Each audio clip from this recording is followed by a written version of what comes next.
Today, the 48th annual Woodland Art Fair is going on this weekend at Lexington's oldest park. You can find everything from unique jewelry and clothes to home decor and even Christmas gifts. WKYT's Carly Hogston showing us how this year's art fair is bringing in people from all over the country. With over 200 booths full of unique decor, clothing, and food, the Woodland Fair has something for everyone to enjoy this weekend. Executive Director of the Lexington Art League, Lori Houlihan, says this event brings communities together.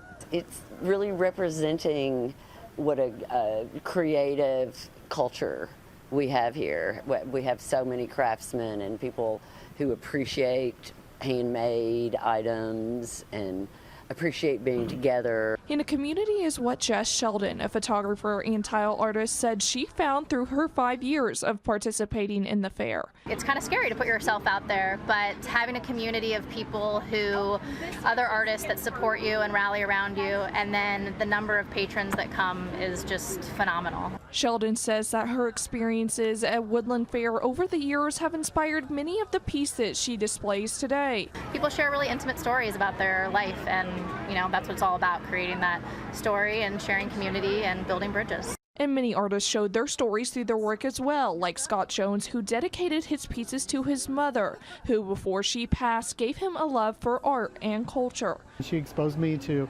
mid-century pop culture and commercial art, so since that time we began working to come out onto the art fair circuit.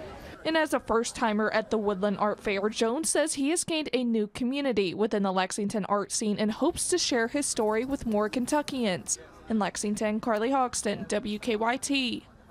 And the fun continues. The Woodland Art Fair will be back again tomorrow from 10 o'clock until 5. WKYT is a proud sponsor of this year's fair, and we'll even have a booth set up for you to stop by and come see some of your favorite faces.